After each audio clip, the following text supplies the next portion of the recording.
C'est un podcast Vivre FM. L'invité du 7-9 avec Épatant, le magazine qui nous bouge. Et c'est le retour de Stéphane Edelson avec nous. Bonjour. Bonjour et bonne année épatante alors David et à toute épatante. l'équipe qui me regarde de l'autre côté. Voilà. Oui, on dit à bonjour. toutes et à tous. Générique s'il vous plaît.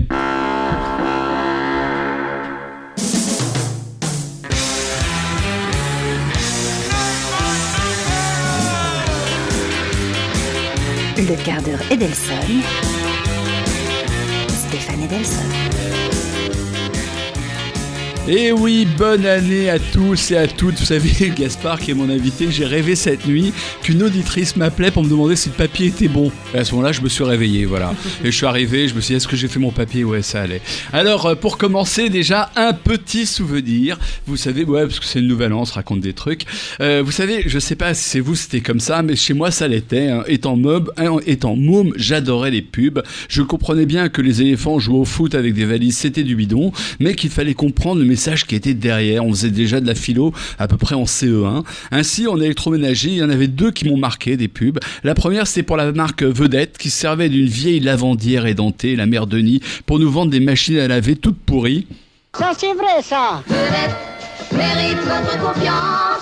Voilà, la seconde, on voyait un séduisant ingénieur sur la révolution industrielle faire alliance avec une jolie pâtissière et avant qu'elle ne passe à la casserole, ils mettaient leur génie en commun pour créer un four absolument génial lui aussi, pour des tartes aux pommes, au slogan de « À deux, on est plus fort ». Il y a fort. Il y a fort. F-A-U-R-E. Alors, outre l'effet jeu de mots pourri, j'avais pigé ici deux trucs. D'un côté, une pub individualiste jouant sur l'exploitation dans la pub elle-même d'une vieille lavandière au destin à la Zola. De l'autre, le collectif, ce joli couple conjuguant son talent pour faire avancer la science et ma tarte aux pommes. Le collectif, c'est donc l'avenir de l'humanité. On nous envie, vous savez, dans le monde entier, ce joli collectif de l'été 1789 qui prit la Bastille. Bon, certes, pour en faire sortir à peine 7 prisonniers, dont un Bernard Laroche. Oui, faux monnayeur, mais je sais que cette anecdote historique fait sourire du côté de l'Épange où on cultive le collectif familial. Autre collectif, par exemple, l'équipe d'Allemande de foot, la fameuse Mannschaft, qui a battu le monde entier, sauf évidemment l'équipe d'Allemagne de l'Est, qui l'a dominée en 1974. Eh ben oui, eux, au moins, ils avaient d'un côté le collectif et le communisme. Ils arrivaient à faire bouger la balle par la seule pensée de Marx. Et donc aujourd'hui, je reçois un rêveur, tête en l'air, mais pas juste parce qu'il est amoureux d'une émotion légère ou d'un soleil radieux. Non, il repère. Il repère quoi ? Il repère les immeubles vides qui sont légion quand même dans les rues de Paris. Et c'est alors qu'en un éclair, il crée un collectif avec Kevin pour entrer dans les lieux, Jean-Paul pour le raccord électrique, Norbert pour la plomberie et surtout, il appelle les artistes plasticiens, ses amis pour occuper l'atelier, pour occuper ce nouvel atelier. Toujours présente, Morgane de Candolle avec ses dessins de seins, Sandra Chérès qui fait des collages parce qu'elle sait pas tenir un stylo, il y a Mulk, il y a Splangler, il y a Arcelin, il y a Guégan et tout le team du monde du squat parce que Gaspard Delanoë a commencé en 1999 à squatter puis transformer le squat du 59 Rivoli qui appartenait à l'époque au Crédit Lyonnais en un after squat officiel de la ville de Paris. Pour lui, un immeuble vide, c'est un délit et donc, comme disait Élie Wallach dans Les 7 mercenaires, qui vole un voleur est pardonné pour 100 ans. Et encore, il ne fait qu'emprunter. Mais aujourd'hui, rue Saint-Denis, c'est une toute autre limonade dans son nouveau squat, car il y a squat avec convergence de lutte entre les artistes et les migrants. Je crois que c'est à vous, Gaspard. Merci beaucoup. C'est à moi, c'est-à-dire, est-ce que l'idée, c'est que je présente un petit peu cette initiative qui est née le 15... Ah oui, alors qu'est-ce qui s'est passé, rue Saint-Denis ? Alors, en fait, moi, j'avais repéré qu'il y a environ, au mois d'avril dernier, dans le journal Le Parisien, la mairie de Paris a annoncé qu'elle avait racheté cet immeuble, un immeuble qui se situe au 210 rue Saint-Denis, c'est-à-dire entre les stations de métro Réaumur-Sébastopol et Strasbourg-Saint-Denis, un bel immeuble de 6 étages, de belles pierres. Et la mairie de Paris avait racheté cet immeuble parce que elle voulait empêcher qu'il devienne un Airbnb. Et donc, elle l'avait racheté pour 8,5 millions d'euros et avait l'intention de le transformer en un centre, enfin, on ne savait pas trop en quoi, mais en tout cas, quelque chose de solidaire, de collectif. J'ai appris que la mairie de Paris allait devenir propriétaire de cet immeuble aux alentours du 15 juillet. Donc, à ce moment-là, moi, quelques semaines auparavant, comme j'ai l'habitude de voir la lenteur avec laquelle la ville de Paris, on va dire, rachète, puis transforme, puis rénove, puis finit par réhabiliter un immeuble, je me suis dit, je vais tout de suite les contacter, un peu en amont de l'ouverture, en leur disant, vous nous avez dit, il y a 2 ans, lors d'une conférence de Jean-Louis Missica, que vous étiez prêt à faire de l'intermédiaire. Ce qu'ils appellent de l'intermédiaire, c'est permettre à des collectifs, pendant la durée où le lieu n'est pas rénové, eh bien d'occuper les lieux avec une convention d'occupation temporaire. Donc, je leur ai envoyé un courrier en disant, écoutez, je sais que ça ne va pas démarrer tout de suite, est-ce que vous pouvez me signer une convention pour quelques mois et nous nous engageons à rendre les locaux lorsque les travaux commenceront. Et ça a été un grand nom, les travaux commencent demain. Alors voilà, je vois que vous connaissez bien comment ça se passe. J'ai reçu un courrier de la directrice de cabinet du maire de Paris-Centre. Le maire de Paris-Centre, c'est Ariel Weil.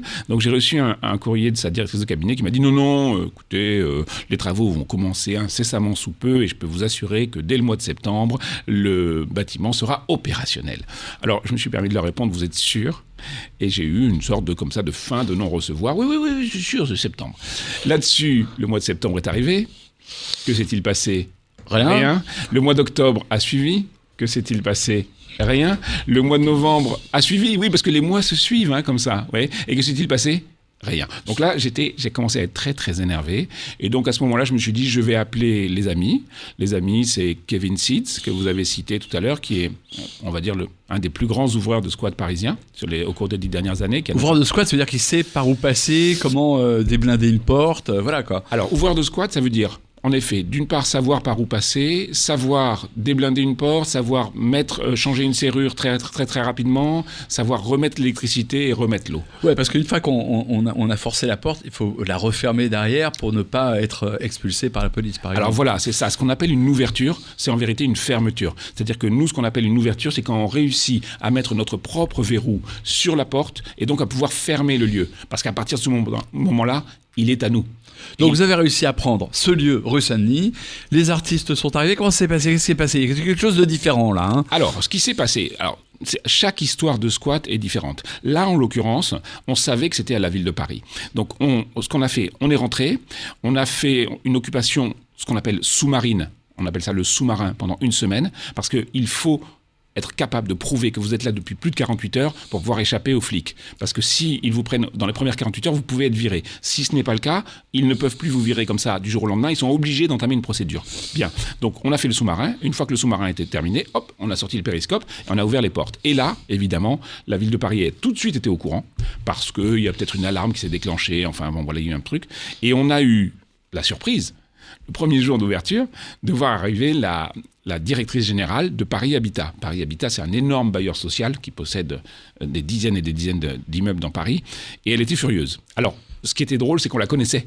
Parce qu'on avait ouvert un squat dans le 14e, le Jardin d'Enfer, à Denfert-Rochereau, il y a 2 ans. Avec son autorisation ? Pas avec son autorisation, mais on va dire qu'une fois dedans, elle nous avait donné une convention, elle avait signé une convention de 6 mois, qui a été renouvelée une fois, donc on est resté 1 an. Et donc là, elle arrive à nouveau, mais là, elle était furieuse. Elle a dit, c'est pas possible, les travaux doivent commencer. Je dis, oui, bien sûr, les travaux doivent commencer, j'ai déjà entendu cette phrase. Et elle a dit, les travaux doivent commencer la semaine prochaine. Là, j'ai dit, oui, non, mais ça, c'est très, très drôle. Donc, comme on la connaissait un petit peu, on a commencé, le dialogue s'est entamé, et elle a accepté de nous laisser le lieu pendant 1 mois. C'est la raison pour laquelle nous devons rendre le lieu samedi prochain, le 15 janvier, puisqu'on a ouvert le 13 décembre. Et donc là, on a 8 jours encore pour, on va dire, être le plus libre possible et réaliser ce que Hakim Bey a théorisé en 1985. Hakim Bey, c'est un anarchiste américain. La zone d'autonomie temporaire, la TAZ, en anglais la ZAT, Temporary Autonomy Zone, et qui est une sorte d'utopie pirate et qui est un laps de temps pendant lequel des gens arrivent à sortir des carcans de la société, à sortir de tous les codes et être un peu plus libre que d'habitude pour créer une sorte d'utopie festive, pirate, autonome, tout ce que vous pouvez appeler comme ça. Alors là, vous êtes festif, il y a des artistes qui sont venus, et en même temps, il se passe un truc avec les migrants qui occupent le lieu la nuit. Il y a une sorte de partage du lieu et du temps. Alors en fait, ce qui s'est passé, c'est que sachant qu'on avait seulement 1 mois devant nous, on s'est dit il faut qu'on réalise quelque chose qu'on n'a encore jamais réalisé. c'est-à-dire ce qu'on appelle, nous, la convergence des luttes, c'est-à-dire arriver à, d'une part, appeler des graffeurs pour décorer l'ensemble de l'immeuble, et donc qui sont venus, il y a 40 graffeurs de grande qualité parisienne, même internationaux qui sont venus et qui ont graffé dans tout l'immeuble sur les murs, donc l'immeuble est à visiter, il est magnifique. Ce week-end, vous pourrez venir peut-être sans doute les après-midi. Et puis, à côté de ça, on voulait absolument permettre à des migrants de dormir au moins la nuit sur le lieu, c'est-à-dire pas dormir dans ce qu'on voit en ce moment, les tunnels du côté de Pré-Saint-Gervais, etc. Et donc on a été en contact avec 2 associations, une qui s'appelle Migrants United, qui est dirigée par Romain Prunier, et l'autre qui s'appelle Utopia 56. Utopia 56. Et eux, Utopia 56, en fait, ont réussi depuis quelque temps à permettre à une vingtaine de migrants de venir chaque soir. Donc ils arrivent vers 20h30, on a installé des matelas dans les étages et ils restent jusqu'à 8h30, 9h le matin. Et chauffage, matelas, il y a des sanitaires. Ouais. Mais bon, quand même, c'est pas... Alors c'est sommaire, hein, c'est sommaire. C'est-à-dire que le bâtiment, nous, on l'a récupéré dans un état qui n'est vraiment pas bon, mais il y a le chauffage, il y a l'électricité, il y a la lumière et il y a en effet des sanitaires. Bon, alors, quelle festivité on va avoir ?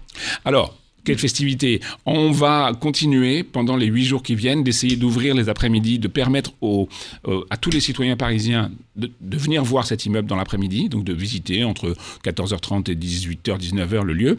Et puis, on fait appel à des plasticiens, des performeurs, des gens qui sont capables comme ça de mener une action un petit peu éclatante, soit devant le lieu, soit dans le lieu, etc., de pouvoir venir la faire dans les 8 jours qui viennent. Vendredi prochain, normalement, l'artiste française Orlan... Elle était déjà là la semaine dernière. Elle est passée, elle est venue nous soutenir. Il y a également une association qui s'appelle Artists at Risk, qui sont ceux qui s'occupent notamment des Pussy Riot, qui veulent peut-être venir faire une sorte de conférence en Zoom vendredi prochain. On essaye d'appeler à tous les artistes qui sont volontaires pour juste s'exprimer librement pendant encore une semaine avant que le lieu ne disparaisse. Allez, un petit peu de musique, s'il vous plaît.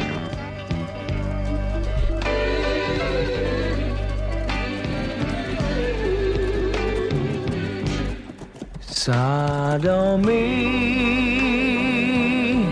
fellatio, cunnilingus, pederasty. Father, why do these words sound so nasty? Masturbation can be fun. Join the holy orgy, Kama Sutra. Everyone.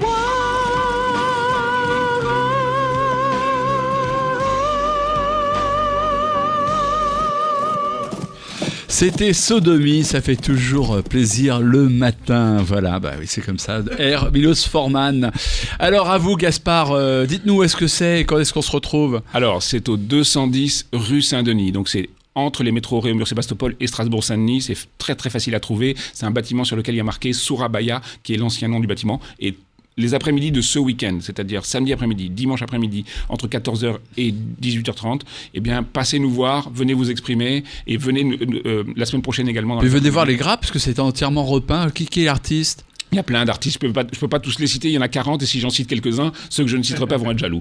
Donc venez voir, parce que c'est très très beau ce qui s'est passé dedans, et c'est un petit peu comme la Tour 13 il y a quelques années, c'est-à-dire on peut visiter l'ensemble du lieu et voir les graphes qui ont été faits à l'intérieur. Donc c'est pas rue du Faubourg Saint-Denis, c'est rue Saint-Denis au numéro 210, et le collectif s'appelle le 210. Ok, ben merci d'être venu. Générique de fin, merci. S'il vous plaît.